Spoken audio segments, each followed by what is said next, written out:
Witam Państwa i zapraszam do obejrzenia dzisiejszego programu Kalejdoskopu Polskiego.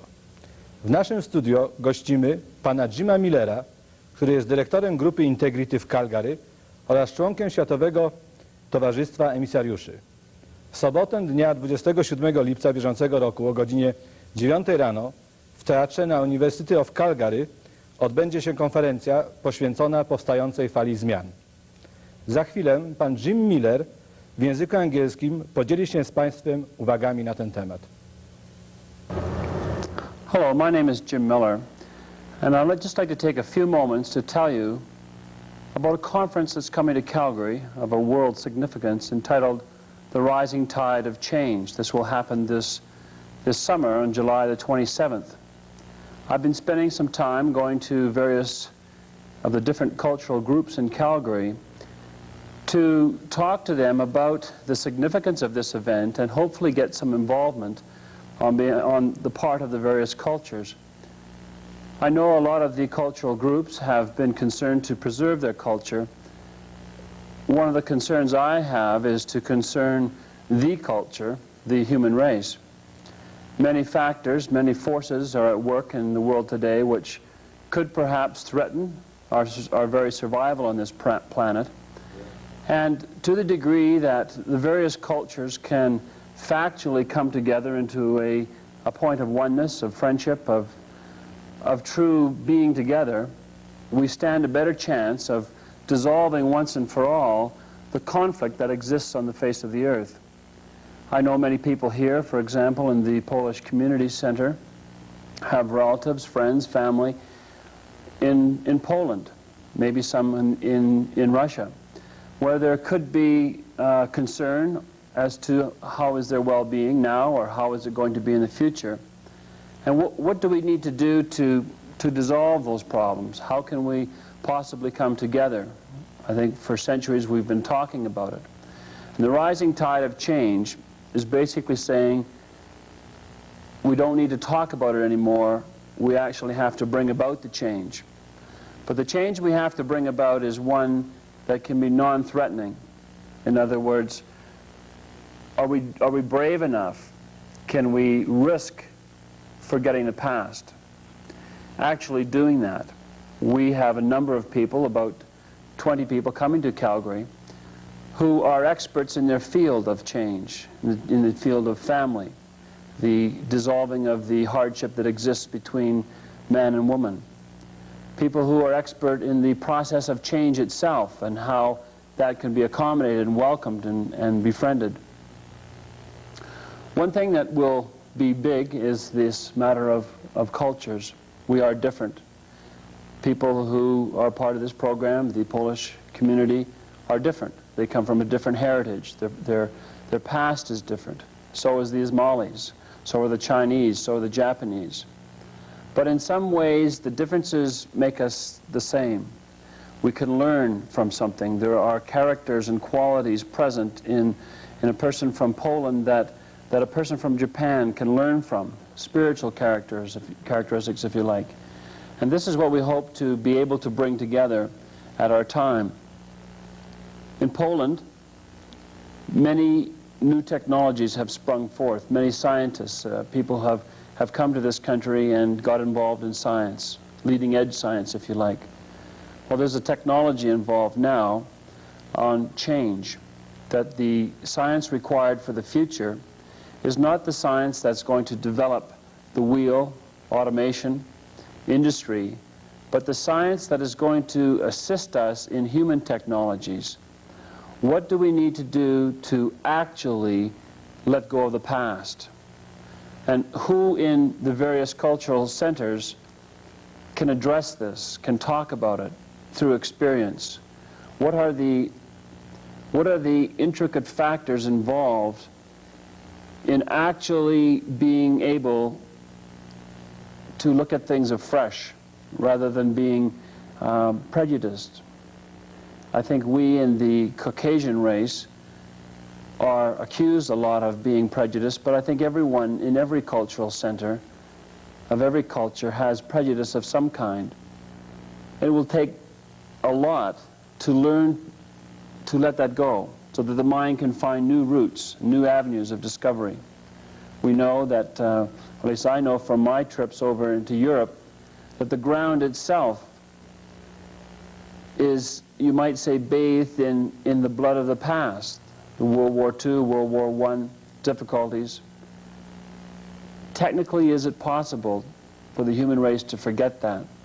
The wrongs cannot be made right. But there exists something that I see in every cultural center, which is encouraging and exciting, is this ability to have fun, the ability to laugh and to be together. And what do we need to do in our consciousness to just open that up so that we can laugh and be together with a different nationality? And what do we have to learn from one another? On July 27th, we hope to establish something. This will be a worldwide event. It's gone on in 19 other places.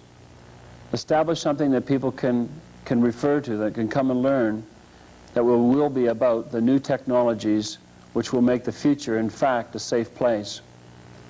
It's interesting that in the midst of all the threat of nuclear weaponry, the threats that come upon every nation, particularly in Europe, but also in North America, that the other technologies, the personal threats, are being looked at as well. So as we dissolve this inside ourselves and we can look at every person as a potential brother, so can we look at the whole race. So I'd like to extend an invitation to everyone watching this program to at least take an interest in this rising tide of change event that's coming to Calgary. We would be glad to mail you out a brochure, to talk with you, to let you see some videotapes on various speakers that will be coming to Calgary. And hopefully we can, through all our efforts in Calgary, provide a very unique day which will be a focus for the world and for everyone who knows that change must happen, and we're doing it. So thank you very much, and my name is Jim Miller, and it's been good to spend this time. Thank you. W czwartek 16 maja o godzinie 7 wieczorem odbyło się w Domu Polskim pierwsze zebranie otwarte najmłodszej organizacji w Calgary, to jest Polskiego Ugrupowania Polityczno-Społecznego Niepodległość Solidarność. Zapraszam teraz Państwa do obejrzenia naszego reportażu filmowego z tego zebrania.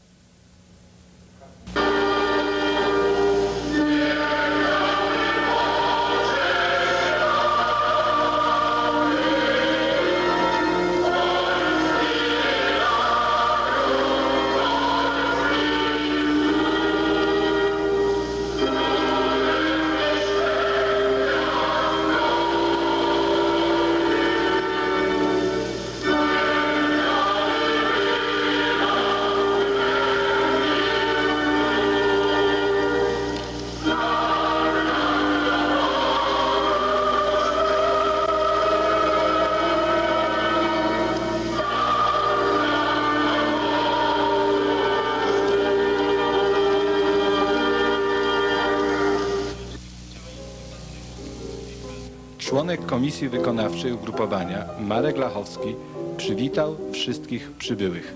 Zainteresowane, które przybyły na dzisiejsze spotkanie. Proszę Państwa, cel i zadania naszego spotkania. Celem podstawowym jest zapoznanie się nasze wspólne, to znaczy Państwa z nami i nas z Państwem. Na samym początku chciałem Państwu przedstawić przy pierwszym spotkaniu oficjalnym z Polonią skład działaczy ugrupowania na dzień dzisiejszy. Barbara Durlak, Tadeusz Durlak, Regina Piekut, Andrzej Kozioł, Stanisław Szordykowski, Marek Lachowski, Janusz Karpiński, Jan Moczulak, Henryk Łagan, Janusz Peroń, Krystyna Zyśko i Józef Zyśko. Proszę Państwa, chcemy Państwu przybliżyć naszą bieżącą działalność polityczną. Chcemy jednocześnie zapoznać się, to już zdążyliśmy zauważyć, z zainteresowaniem Polonii w Calgary, sprawami naszego ugrupowania, sprawami walki emigracji o niepodległą Polskę. Jesteśmy pewnego rodzaju organizacją jedyną w Calgary działającą sensu stricte politycznie. Nie ingerujemy w żadną działalność innych organizacji społecznych, polonijnych, które działają w Calgary. Jan Moczulak zapoznał zebranych z programem działania ugrupowania. Całość. Program działania Polskiego Ugrupowania Polityczno-Społecznego Niepodległość Solidarność Pulwicka. Pierwsze, głównym celem ugrupowania jest prowadzenie działalności politycznej w Kanadzie na rzecz odzyskania przez Polskę pełnej niepodległości i suwerenności poprzez obalenie systemu komunistycznego narzuconego siłą przez Rosję sowiecką i ustanowienia w Polsce rządu demokratycznego wybranego przez naród polski w wolnych wyborach. Uznajemy za niezbędne i konieczne udzielenie poparcia moralnego i politycznego oraz przesyłanie pomocy materialnej grupom opozycyjnym i niepodległościowym działającym w Polsce ze szczególnym uwzględnieniem NSZZ Solidarność. Uważamy, że wzrost znaczenia politycznego Polonii w Kanadzie jest podstawą do udzielenia skutecznej pomocy narodowi polskiemu w jego walce o odzyskanie niepodległego bytu państwowego. Ugrupowanie będzie prowadzić działalność mającą na celu podniesienie tego znaczenia. Celowym jest wywarcie skutecznego wpływu na polityków kanadyjskich oraz pozyskiwanie ich poparcia we wszystkich sprawach dotyczących polityki rządu Kanady wobec Polski i społeczności polonijnej w Kanadzie. Celem stworzenia szerokiej płaszczyzny skutecznego działania dążyć będziemy do utworzenia na terenie całej Kanady grup ugrupowania oraz współpracować będziemy i utrzymywać stałe kontakty robocze z innymi organizacjami o podobnym charakterze z terenu Kanady, USA i Europy Zachodniej. W pełni solidaryzując się z innymi narodami, które walczą o zrzucenie jarzma komunistycznej niewoli, będziemy współpracowali z grupami etnicznymi tych narodów. Mając na uwadze uświadomienie społeczeństwu kanadyjskiemu istoty zagrożenia komunistycznego, zachęcać będziemy do współpracy z nami tych, którzy chcą aktywnie przeciwdziałać infiltracji komunistycznej w Kanadzie. Dysponując pewnymi doświadczeniami w nowym kraju osiedlenia, udzielać będziemy pomocy przybywającym do Kanady imigrantom z Polski. W działalności swoje ugrupowanie chce się oprzeć oraz skupić tych wszystkich, dla których ideały ukształtowane przez cywilizacje chrześcijańskie, humanizm, wolność i demokrację są podstawowymi wartościami. Działalność swoje ugrupowanie prowadzić będzie metodami politycznymi. Powyższe cele realizować będziemy poprzez następujące działania. Pierwsze. Organizowanie i przesyłanie pomocy materialnej na działalność opozycyjną i niepodległościową w kraju poprzez zbiórki pieniężne, imprezy i akcje dochodowe, uzyskiwanie dotacji i darowizn od osób fizycznych oraz firm i organizacji, prowadzenie dochodowej działalności gospodarczej. 2. Informowanie społeczeństwa kanadyjskiego o rzeczywistej sytuacji w Polsce poprzez wydawanie i rozpowszechnianie okresowych informacji w języku angielskim ze szczególnym uwzględnieniem środków masowego przekazu. Wydawanie biuletynu ugrupowania w języku angielskim. Organizowanie zebrań otwartych, odczytów, prelekcji, dyskusji i wystaw dla społeczeństwa kanadyjskiego. Organizowanie okresowych konferencji dla prasy, radia i telewizji kanadyjskiej. 3. Współpraca z organizacjami o podobnym programie działania z Kanady, USA i Europy Zachodniej poprzez stałe kontakty robocze, okresowe spotkania, wspólne akcje. 4. Organizowanie publicznych akcji protestacyjnych i propagandowych informujących społeczeństwo Kanady o aktualnej sytuacji polityczno-społecznej w Polsce oraz obchodów rocznicowych.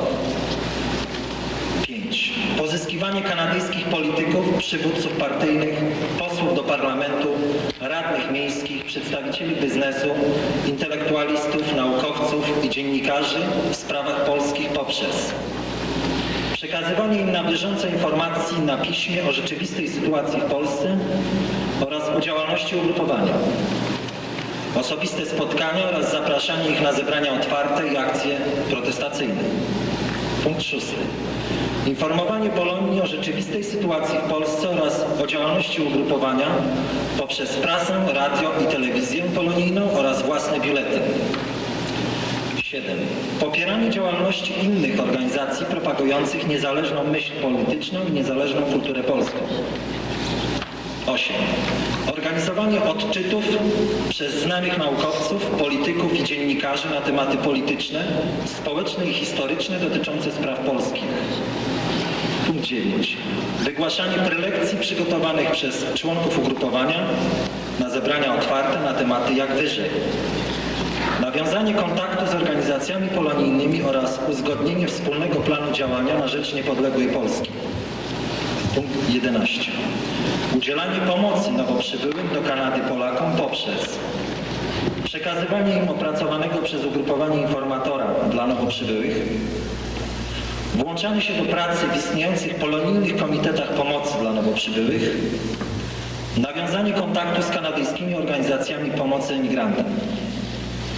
Program niniejszy został uchwalony na walnym zebraniu członków ugrupowania w Calgary w dniu 22 marca 1985 roku.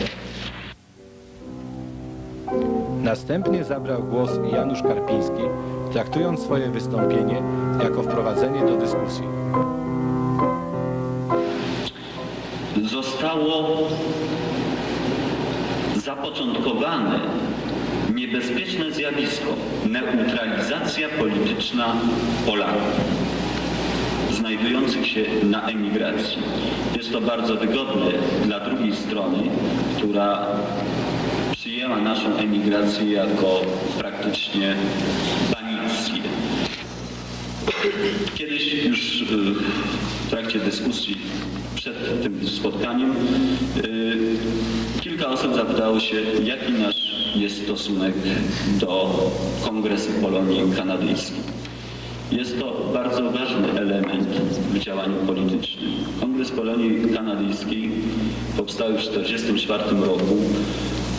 Jest to organizacja mająca w tej chwili w Kanadzie największy prestiż. Zarówno prestiż polityczny, jak i prestiż moralny, praktycznie jako organizacja polska. My oczywiście z całym szacunkiem podchodzimy do kongresu, ale również widzimy pewne niedowłady, jakie ogarnęły kongresem, jak również ogarnęły Polonię. Mówię o tej neutralizacji polonijnej. W trwającej ponad godzinę dyskusji z uznaniem podkreślono fakt powstania w Calgary organizacji o charakterze politycznym, mającej na celu wspieranie walki narodu polskiego o odzyskanie niepodległości. Powiedziano, że wskazanym jest publikowanie listów i artykułów w prasie kanadyjskiej o prawdziwej sytuacji polityczno-społecznej w Polsce, a także o prawdziwym obliczu komunizmu. Uznano za konieczne nawiązanie kontaktu z politykami kanadyjskimi celem wywarcia przez nich presji na rząd reżimowy w sprawie przestrzegania praw człowieka w Polsce. W trakcie dyskusji zgłoszono szereg konkretnych wniosków z propozycją wdrożenia ich do codziennej pracy ugrupowania. Pierwsze zebranie ugrupowania polityczno-społecznego Niepodległość Solidarność uznano za bardzo ważne wydarzenie w życiu Polonii w Calgary.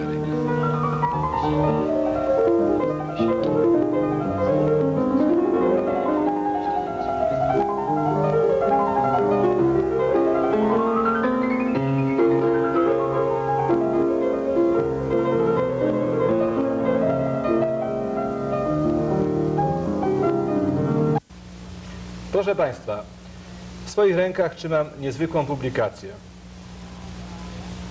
Tytuł tej publikacji brzmi: Proces o zabójstwo księdza Jerzego Popiełuszki Relacja sprawozdawcy Biura Prasowego Episkopatu Polski Jacka Ambroziaka.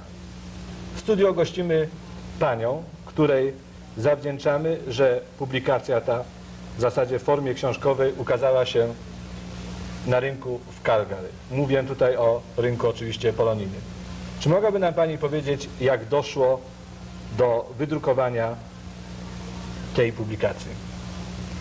Kilka miesięcy temu otrzymaliśmy od znajomych 7 kolejnych numerów Tygodnika Powszechnego, który zawierał tęże relację sprawozdawcy Biura Prasowego z procesu o zabójstwo księdza Jerzego Popiełuszki i zdecydowaliśmy się zrobić kopię dla siebie, na własny użytek.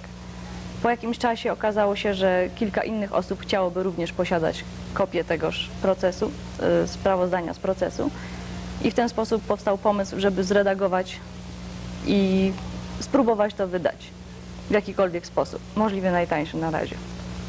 Dlaczego użyliście państwo, bo rozumiem z pani wypowiedzi, że była to inicjatywa wspólna pani i męża, dlaczego państwo użyliście publikacji z Tygodnika Powszechnego?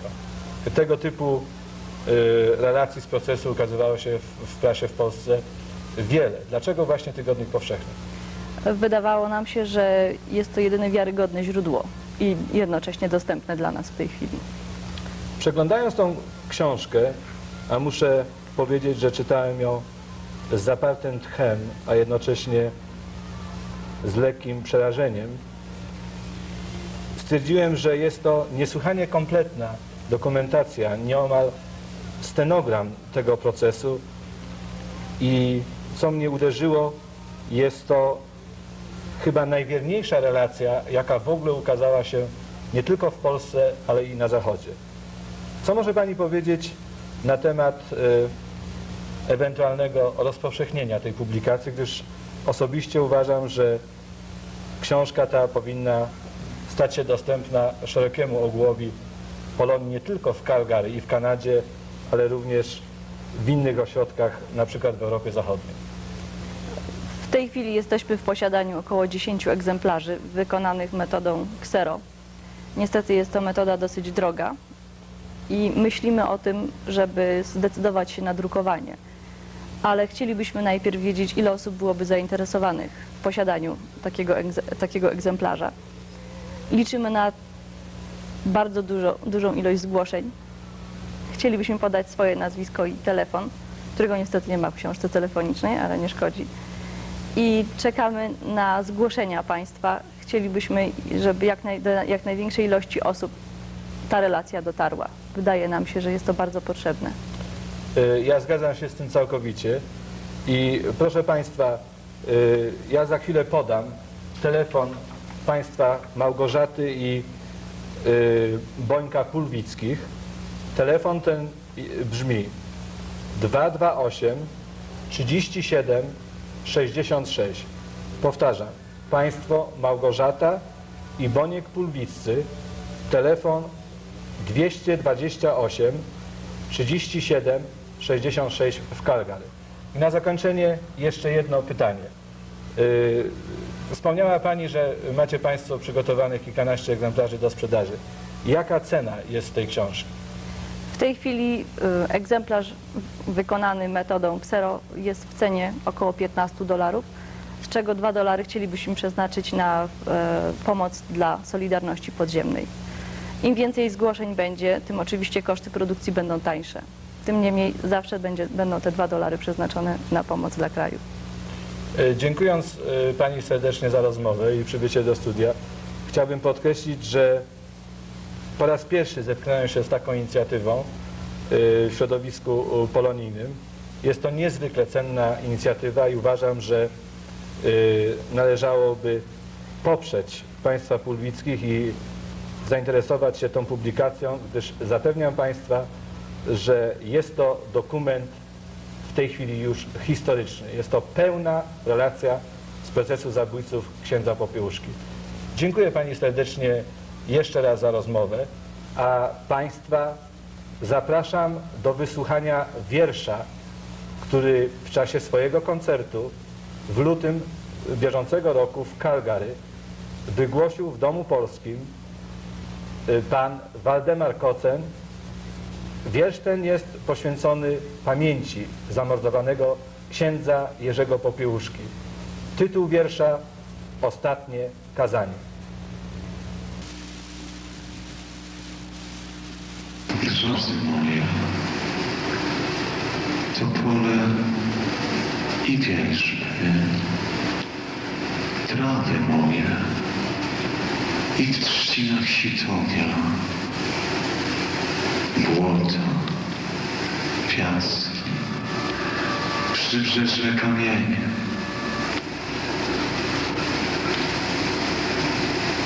Mojej śmierci milczący świadkowie,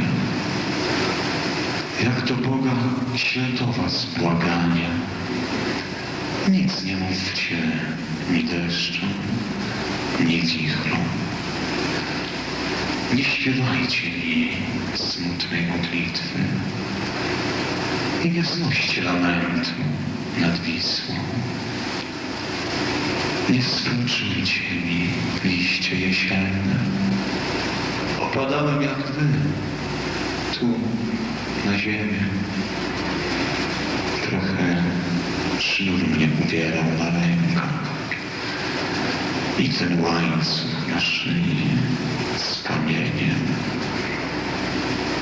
O torturach, o bólu i słowa. O niebie śpiewajcie, nie piekle. Pragnę nerwów matczynych oszczędzić.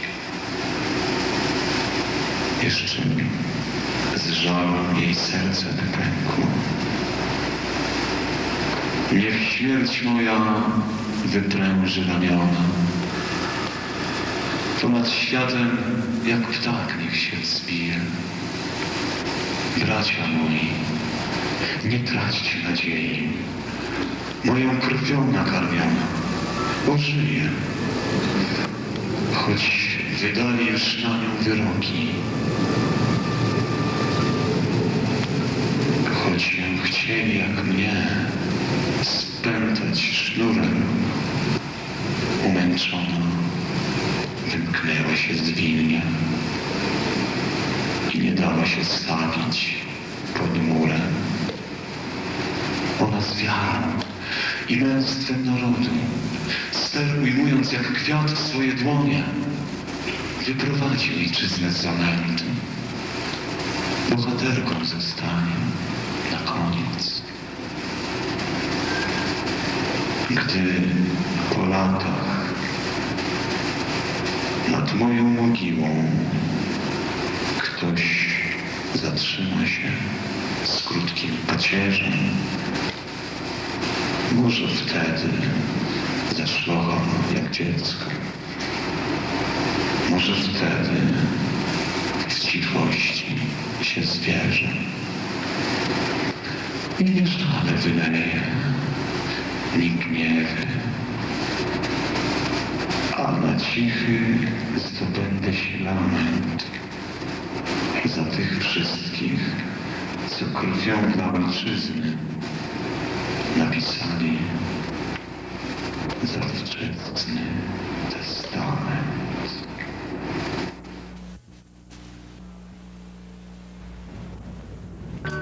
This is your community.